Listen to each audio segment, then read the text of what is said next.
pessoal, sejam todos muito bem-vindos a mais um episódio do podcast do Clube da Misha. Eu sou o Tarcísio, vosso host, e como sempre é bom estar com vocês. Não se esqueçam que o nosso podcast está em todas as plataformas, Spotify, YouTube, Google Podcast e no Apple. E para hoje um convidado muito especial que tem sido, mesmo sem ele saber, tem sido uma boa influência, uma boa inspiração para mim. Daniel Pires. Daniel, seja bem-vindo. Muito obrigado Tarcísio pelo convite, eu é que fico agradecido. Obrigado por teres aceito e vais nos ajudar aqui a perceber algumas dinâmicas sobre o macro-investing, que é a tua especialidade. Espero até ao fim não ter mais dúvidas sobre essa questão, que pareceu ser um assunto bastante pertinente. Nós estamos mais habituados ao value investing, ao day trading, e então vai ser bom acrescer essa valência no nosso conhecimento. Então vamos lá, Daniel.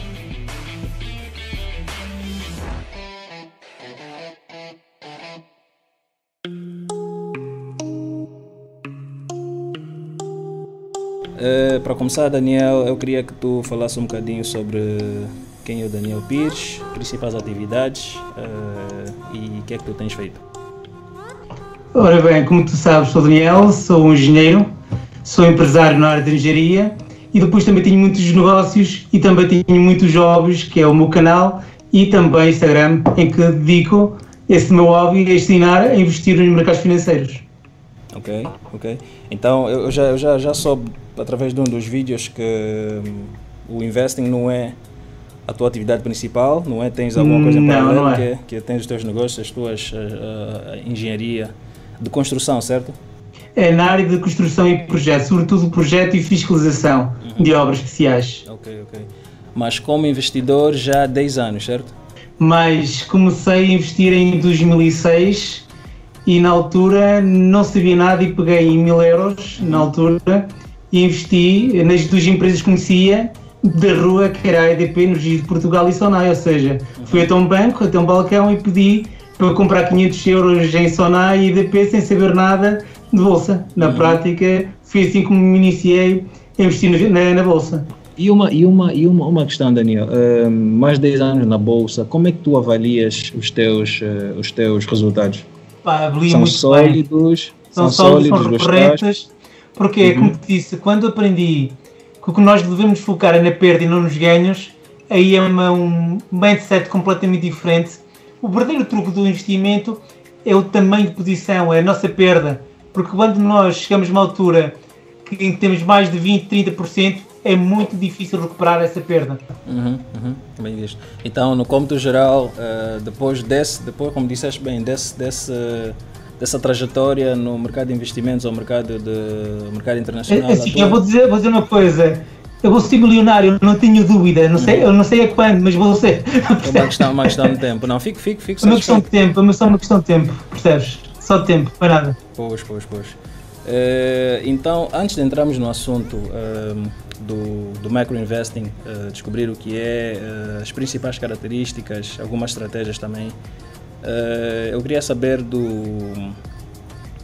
disseste que começaste na prática mesmo, né? sem apostaste, foi uma aposta que fizeste. Qual foi o caminho para a obtenção do conhecimento, da perícia? Foi a leitura, foi a própria experiência, foi contato com outros investidores? Nós podemos dizer que estamos numa época com muita sorte.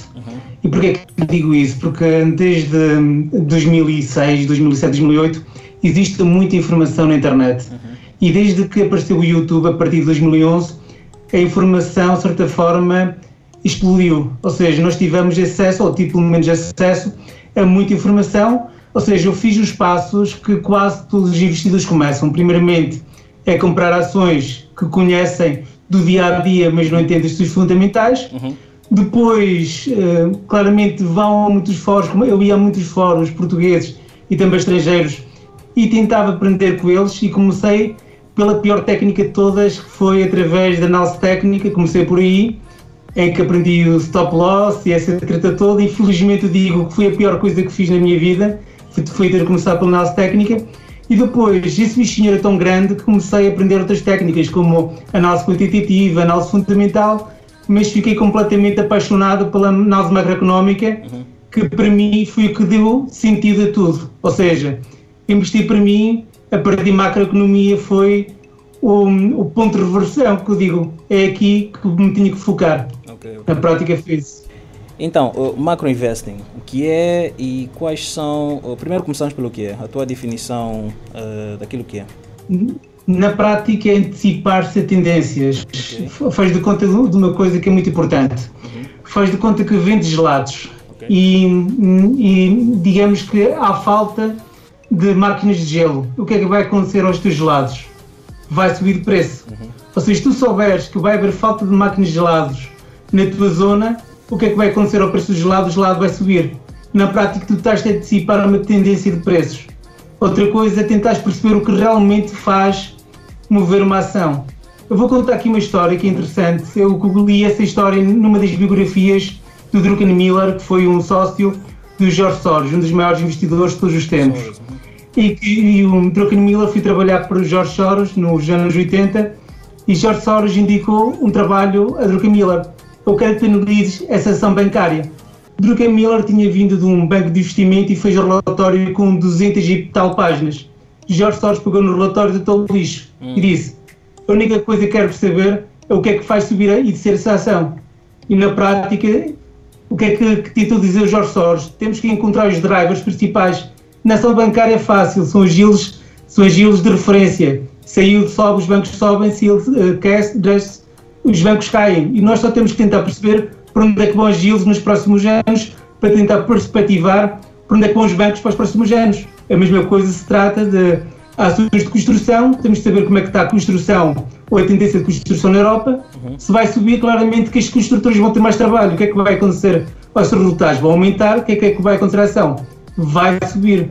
Na prática, a macroeconomia é tentar encontrar os eventos que fazem subir as ações. Ou seja, uma análise top-down. Tentar encontrar os melhores setores, tentar encontrar as tendências, anteciparmos às tendências e apostarmos a muito longo prazo sem olhar especificamente a fundamentais.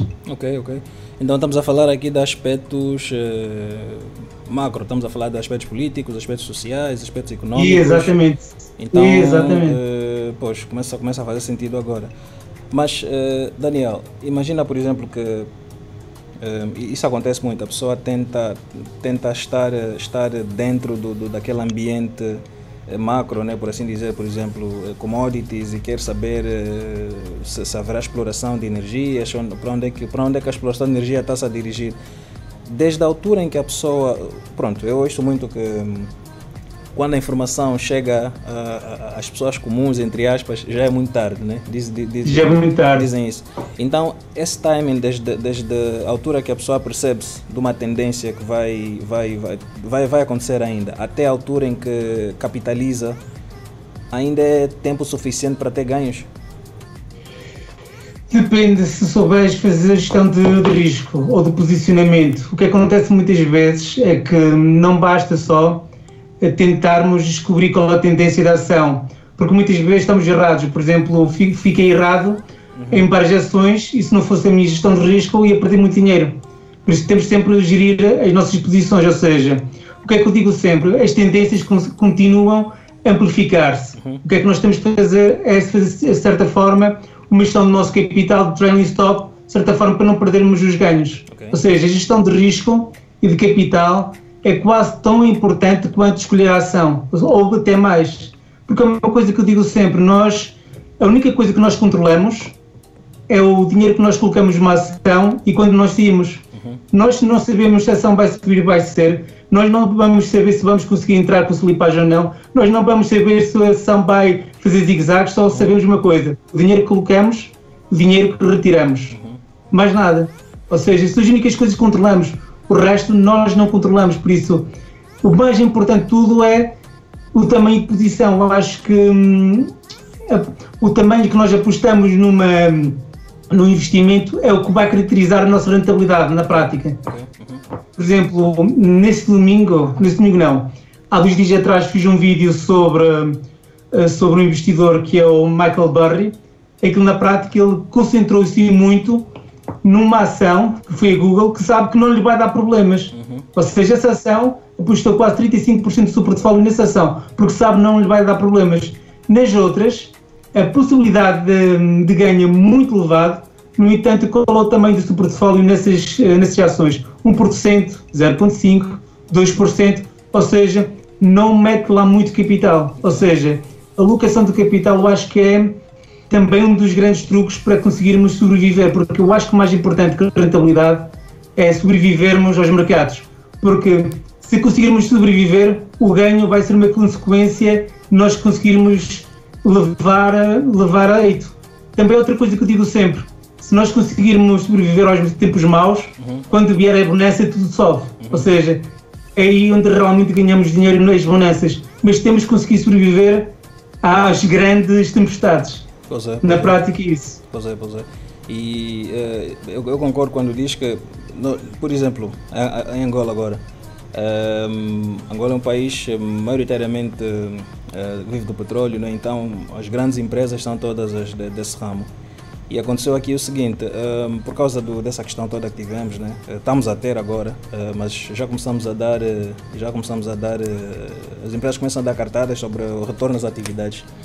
E aconteceu exatamente isso, por causa da paragem da atividade, algumas empresas, todas elas tiveram que parar, mas algumas desfizeram-se das plataformas, as outras tiveram punho, né, força para engolir esse custo diário que bate em cima das plataformas, pode chegar às vezes a $1 milhão por dia, dependendo do recurso.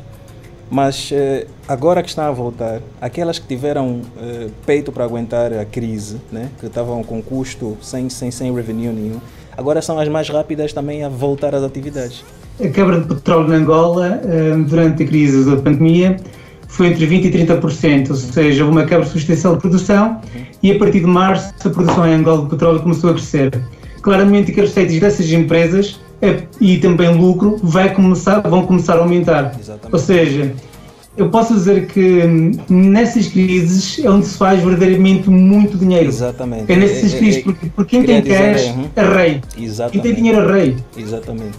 Quem está melhor preparado para aguentar a crise e depois ser o mais rápido a capitalizar na mudança, os que o fizeram são agora os que estão em posição para capitalizar, porque os outros estão a demorar para remobilizar os recursos e tudo mais. Pois, então, a gestão de risco, como falou, e a habilidade para absorver os custos, quem realmente tem caixa, dita tudo.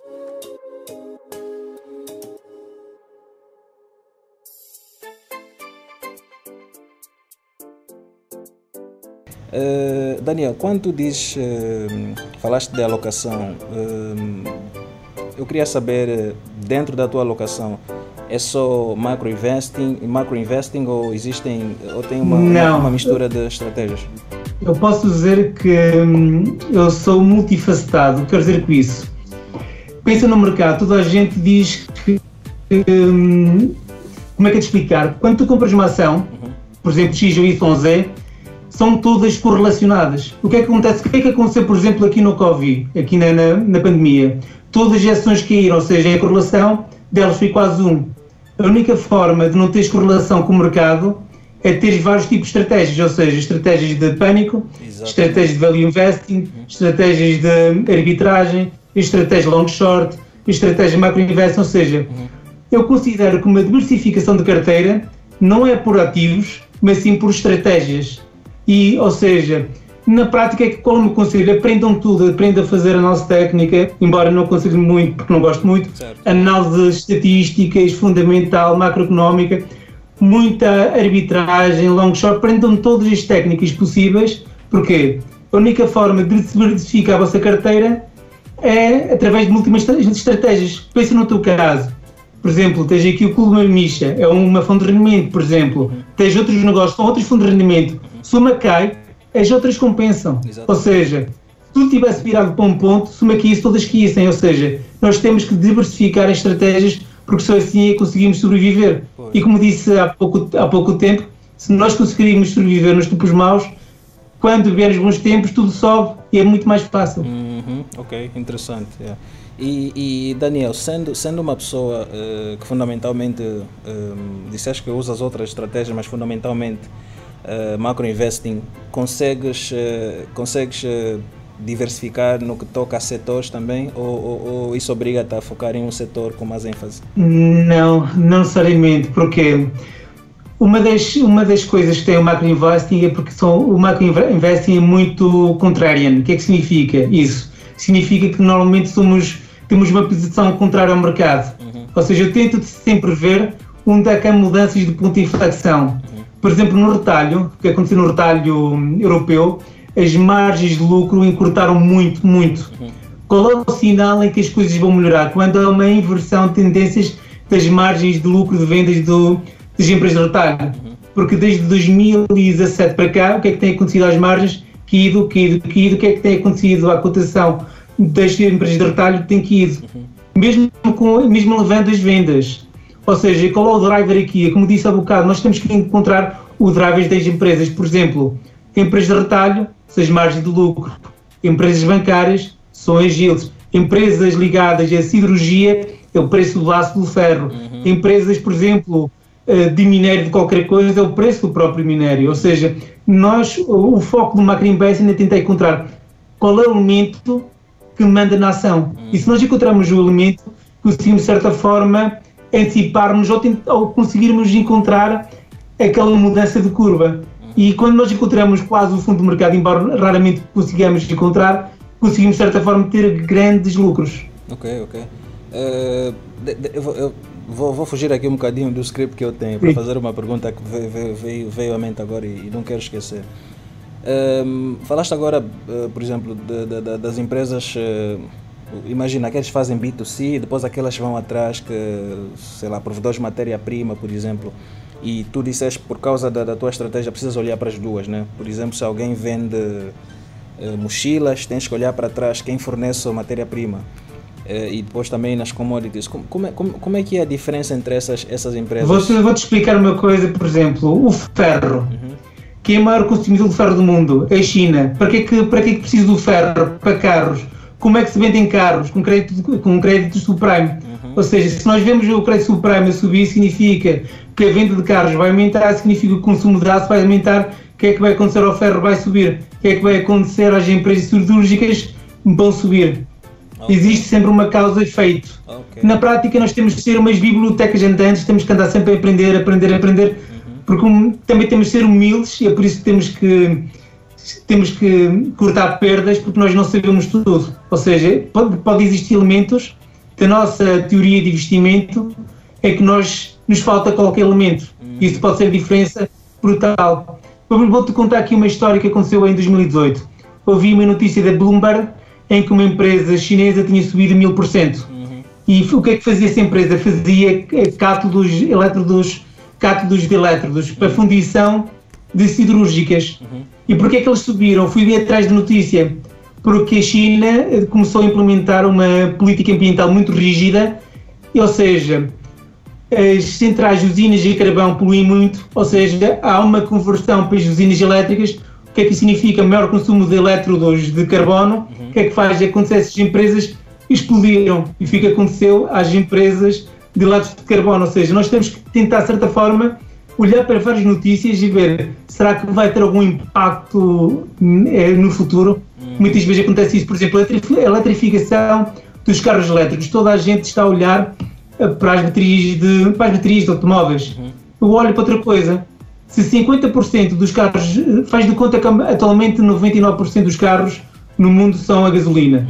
Faz de conta que 50% dos carros são elétricos. Qual é o elemento que falta aqui? Falta lacidade. Não há potência suficiente, nem há linhas de transmissão suficiente. Ou seja, tem que ser construído em mais centrais, ou seja, centrais nucleares não podem ser de cena, mas sobretudo duplicar ou triplicar as linhas de alta tensão. O que é que isso se implica? Também implica mais cabos, ou seja, também procurar empresas, mas isso não é algo que vai se mudar de um dia para o outro. É uma transição muito, muito lenta. O problema é tentarmos encontrar o fundo. Nós não sabemos qual é o fundo do mercado. Por exemplo, nas linhas de cabo, de transmissão de linhas de cabo. Por exemplo, estou-te a dar um exemplo como é que é um método crítico de pensamento, ou seja, nós temos que ter uma ideia de investimento, ou seja, isto está a acontecer, será que isso vai ter impacto no futuro? Vamos ver quais são as empresas que vão favorecer. Mais ou menos assim. Não, interessante, eu estou aqui a acompanhar e tem que existir esse exercício mesmo de pronto, não só fazer essa análise macro com os indicadores, influências, mas depois entender a cadeia, a própria cadeia de produção do serviço ou do produto que seja. Exatamente. Interessante. E quando é que, por exemplo, nós sabemos que os fundamentalistas acreditam em ficar com as posições 10, 15, 20 anos. Como é que são essas margens de tempo no macro-investing? Depende, podem ser meses como podem ser anos. Porquê? Porque, como digo, nós podemos estar errados, nós temos de ser muito rápidos a escolhermos da posição. Uma coisa que eu gosto de olhar muito é para as empresas de minério. Se o preço do minério estar abaixo do preço de construção, significa que estamos a bater, de certa forma, num fundo de mercado. E porquê é que isso significa? Porque significa que muitas empresas de minério vão morrer, vão fechar, significa que vão ficar as mais fortes e as mais fortes depois podem subir os preços. Ou seja, foi o que aconteceu, por exemplo, no minério de ferro e nas várias mineradoras em finais de 2015 e início de 2016. O preço das commodities não era suficiente para as mineradoras terem lucro, foi por isso que muitas minas fecharam e a partir daí houve de certa forma, uma inversão de preços de minério. E o minério, digamos que é um leading indicator, ou seja, vai de certa forma influenciar tudo o resto. Quando em 2016, quando notei isso, a primeira coisa que fiz foi comprar uma empresa brasileira que tivesse muitos maus fundamentais, que foi a Gerdau. E qual foi a minha explicação para isso? A Gerdau tem dívidas em dólares. O Brasil depende muito do dinheiro norte-americano. O que é que significa? Se entra dinheiro no Brasil, o real sobe. O que é que significa a dívida da Gerdau? Diminui consideravelmente. Ainda por cima o ferro sobe, ele consegue acompanhar o preço, significa que o lucro, em vez de subir o preço do ferro, triplica ou quadriplica. Foi o que aconteceu com a Gerdau, subiu 400% em poucos meses com essa dinâmica. Ou seja, então os fundamentalistas tentam encontrar as melhores. Muitas vezes, para encontrarmos o turnaround, tentamos encontrar as piores. Porquê? Porque as piores é que vão subir primeiro, porque os seus fundamentais vão evoluir de uma forma mais drástica, muito mais rápida. O grande problema da análise fundamental é que tem problemas de tratar se o seu investimento é uma armadilha de valor. Porquê é que eu digo isso? Façamos de conta que um analista fundamental compra uma empresa de ferro, porquê? Porque tem as melhores margens de exploração, tem pouca dívida, etc. No entanto, a rentabilidade das minas, a rentabilidade das minas depende do preço do minério. Enquanto o preço do minério estiver a cair, os fundamentais vão cada vez estar piores, ou seja, vai ser uma armadilha de valor. É o grande mal dos analistas, só olham só para a análise fundamental, embora seja uma das melhores ferramentas que haja. Mas se não olha para a macroeconomia, se não olha para o top-down, muitas vezes vai apanhar uma armadilha de valor e a sua carteira vai diminuir ou vai cair durante anos e anos, como o Peter Lynch, que teve empresa de automóveis durante 5 anos, só passado 5 anos é que conseguiu recuperar o investimento. Ou seja, analistas fundamentais têm que ter muito estômago. O grande problema é que quem investe nos fundos fundamentais não tem o estômago para aguentar. Exatamente. E é por isso que muitos fundos fecham. Sim. E é incrível que existe, pronto, na maturidade dos investidores, existe essa aptidão natural para fazer o oposto do que é suposto. Por exemplo, quando a posição começa a subir, ele, pronto, arregala os olhos e vê, já subiu muito e sai logo. Mas tem estômago para aguentar as pernas. Não, vai, olha, em vez de sair logo ou colocar um stop loss, começa a aguentar, não, vai melhorar. Opa. Mas isso é um paradoxo humano do dinheiro perdido. Depois eu vou-te facultar o meu livro, vou-te enviar o meu livro por e-mail. Boa. E tem lá alguns viés humanos, e tem lá esse viés da perda, em que é um dos viés, porque o ser humano, queremos ou não, o que é a economia? A economia não é nada mais nem nada menos que a sociologia, ou seja, depende do fator humano, ou seja, a economia depende sempre do nosso crise humano, da forma como nós pensamos, ou seja, quem conseguir entender o ser humano consegue entender para onde é que nós vamos. É por isso que é muito mais importante entender o que é que vai na cabeça das pessoas do que é que está acontecendo na carteira das pessoas. É muito mais importante isso.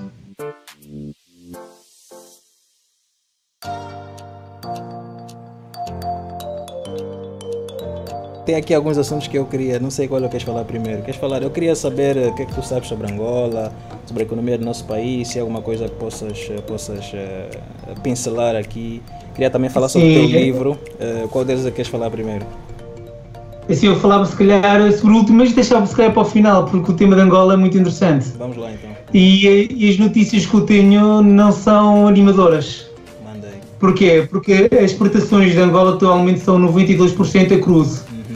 E atualmente o preço do crudo está mais ou menos, se não me engano bem, nos $32. Mas o break-even fiscal de Angola está nos $55.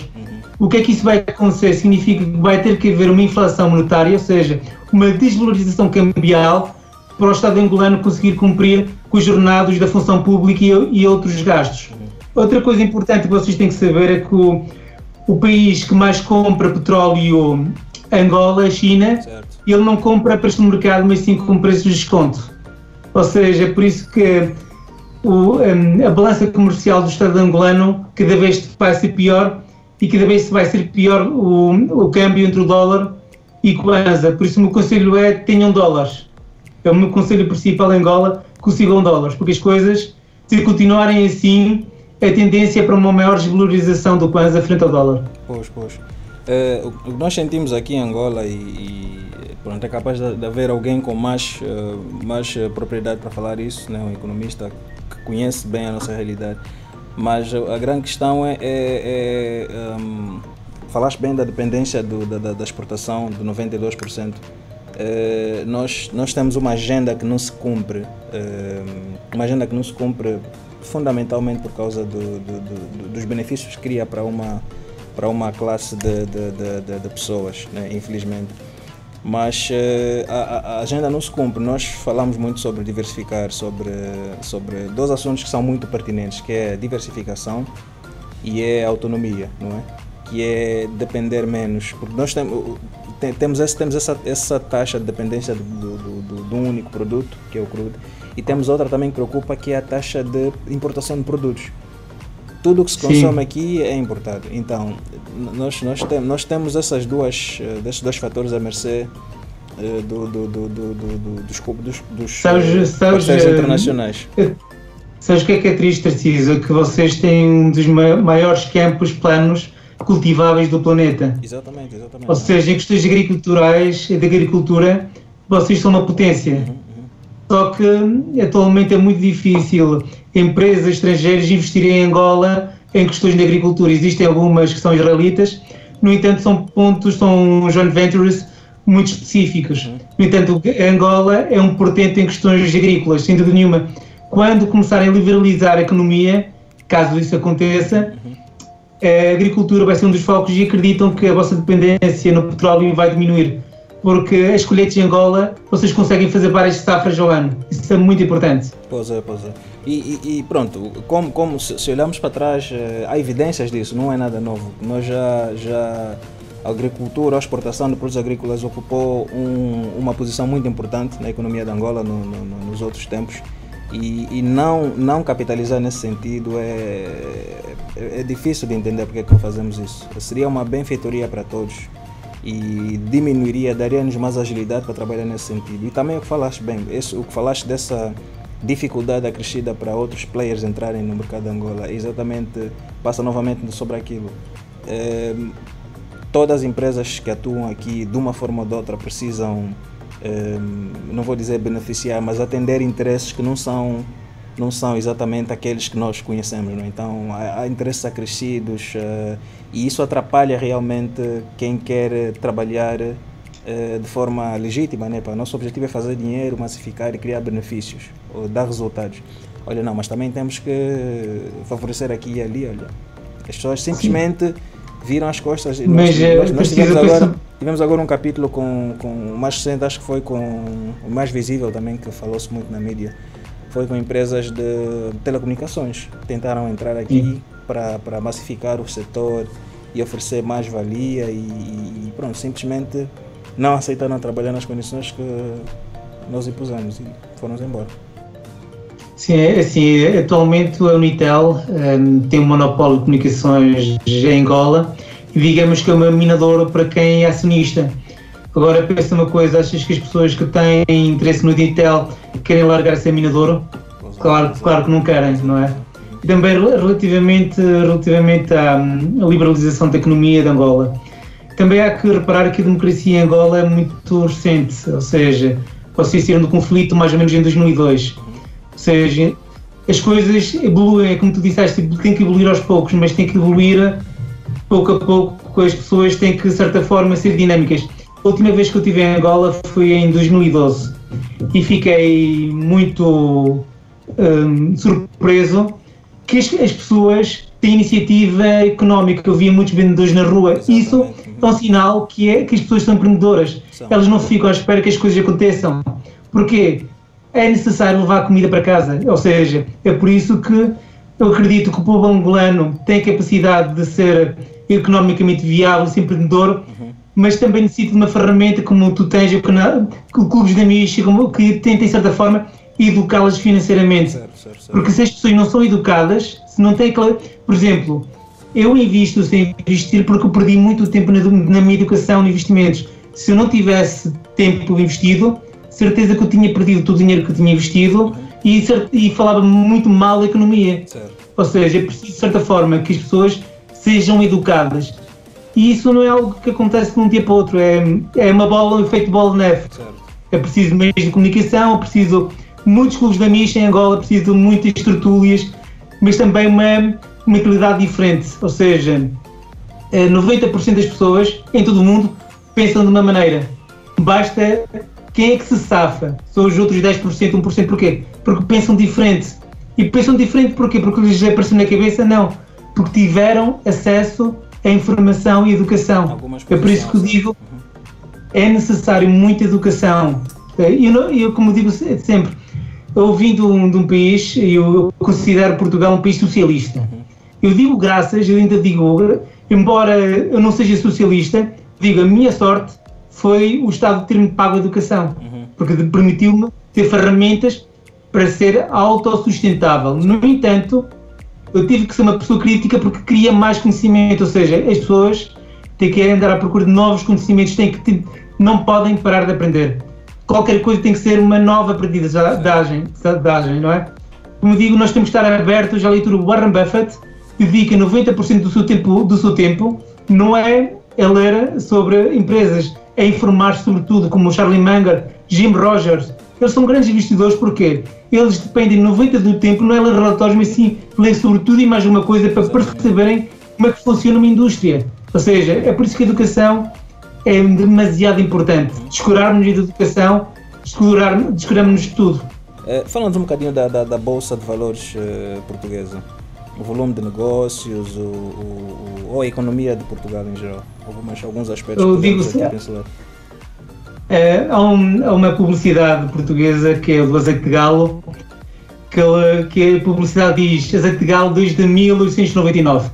Eu digo PSI 20 a cair desde 1999. E porquê que o PSI 20 está a cair?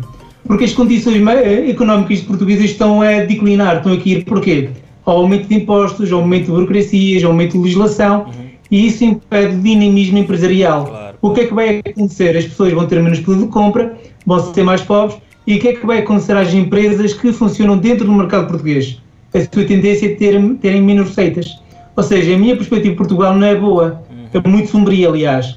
As únicas empresas que eu gosto em Portugal são empresas exportadoras e empresas que têm monopólio. Por exemplo, gosto muito da RAN, porque é uma empresa muito estável, em que tem um monopólio de linhas de transmissão. O seu negócio vai ser constante, não vai ser alterado, a não ser que seja nacionalizado, não é? Mas as empresas exportadoras têm muitos ciclos. Por exemplo, eu gosto muito da Altri, já disse muitas vezes que gosto muito da Altri. Porquê? Porque é uma empresa exportadora, as suas receitas vêm de venda de polpa de papel do mercado internacional. Ou seja, enquanto BCP está relacionado com as yields, tudo bem, mas, por exemplo, o Continente está relacionado com o mercado interno português. As pessoas têm menos dinheiro para comprar, claramente que vão menos aos supermercados gastar dinheiro, e o que é que vai acontecer? As receitas do Continente vão decrescer.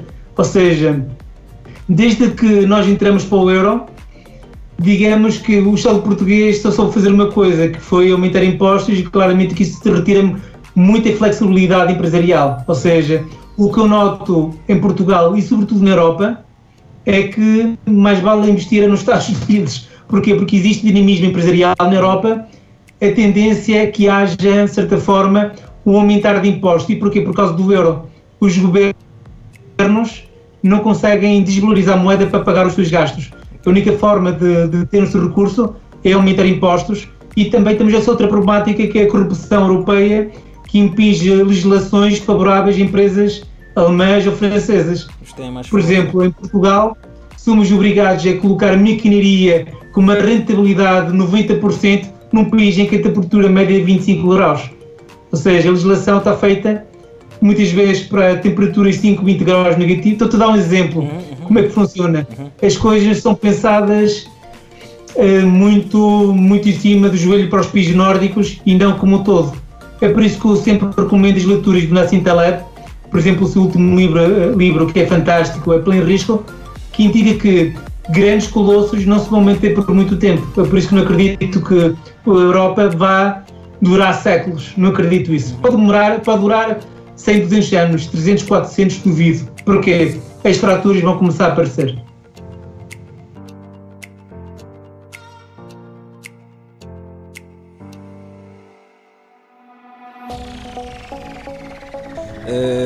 Daniel, agora sim chegou a altura de falarmos do teu livro. Deixa abrir um ponto aqui. Eu gosto muito do teu canal, por ser também diversificado, né? Já falaste de obtenção de fontes de rendimento alternativas, já falaste sobre bolsa, já falaste sobre que broker utilizar, ou seja, tens uma diversidade de assuntos muito rica e eu gosto muito, parabéns. Eu queria que falasse um bocadinho sobre o teu projeto no teu canal e, claro, sobre o teu livro Para de Perder Dinheiro. Sim, esse canal, digamos que iniciou-se como um hobby. Esse não é o primeiro hobby que eu tenho ligado à Bolsa Valores. Eu comecei com blogs e com um canal de YouTube em 2011, ou seja, já estou no canal em YouTube há muito tempo. No entanto, muitas vezes massa-me tanto um tema que, olha, acaba-se por aqui, acabou e para durante um ano. E foi o que aconteceu com o meu canal, parei durante um ano, queria outros projetos. Depois decidi, olha, deixa-me voltar outra vez ao meu tema preferido, que é o tema de investimentos, mas eu não queria dedicá-lo só à Bolsa. Porquê?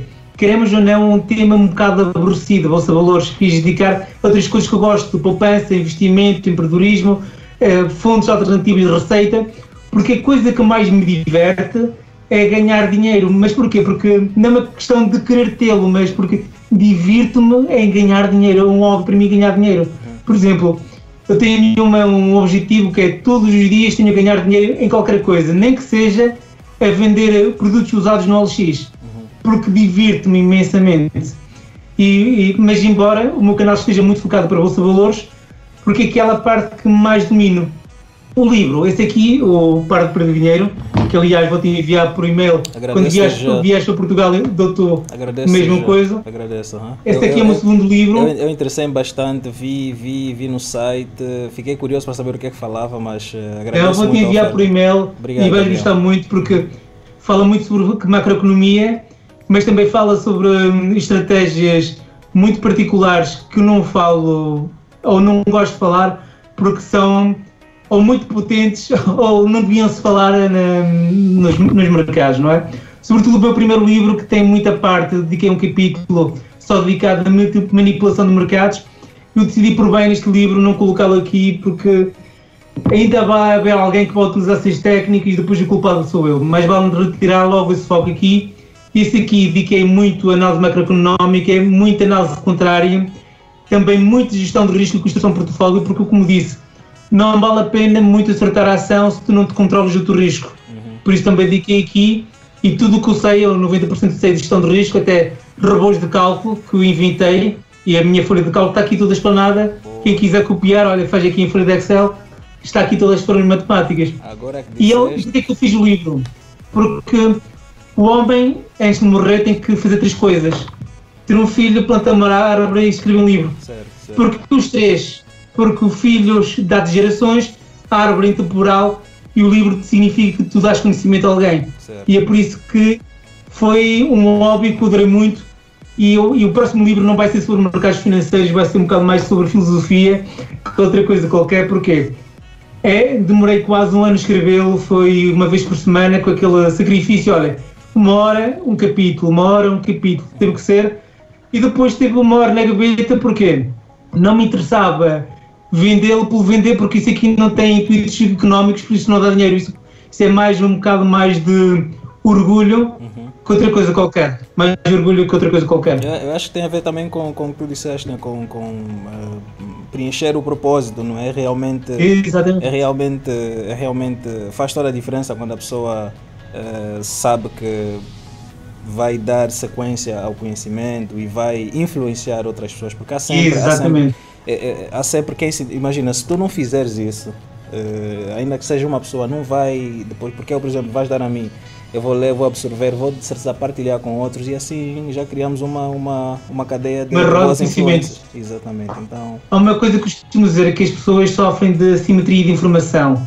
O que é assimetria de informação? É que a informação, mesmo que chegue a duas pessoas ao mesmo tempo, elas assimilam-na de forma diferente, ou seja, analisam-na de forma diferente. É por isso que eu gosto de dar sempre um ponto de vista para dizer, olha, existem outras formas de pensar sobre esse determinado tema. E porque também nós nos informarmos sobre tudo, conseguimos tomar decisões mais sábias. Por isso que eu digo sempre, se tu queres tomar uma boa decisão na tua vida, tens de te informar sobre tudo. Não podes dizer não à educação, não à informação. Tens que ter aquele esforço. Por exemplo, eu à noite eu não vejo nem séries, nem filmes, nem televisão. O que eu faço é estar no meu iPad e informar-me sobre notícias, quais são os impactos. Ou seja, eu faço esse esforço diário há anos. Porquê? Porque eu sei que vai ter uma influência em mim no futuro espetacular. É aquele efeito de bola de neve. Um grãozinho de areia agora faz uma grande diferença no futuro, uma grande diferença no futuro. Posso dizer o seguinte, eu comecei a trabalhar em janeiro de 2005, quando acabei o curso, e eu digo sorte a minha, eu tive sorte de arranjar um biscato, decidi fazer um trabalho por fora. E foi esse gosto que eu tive que me permitiu depois aprender, criar a minha empresa, etc.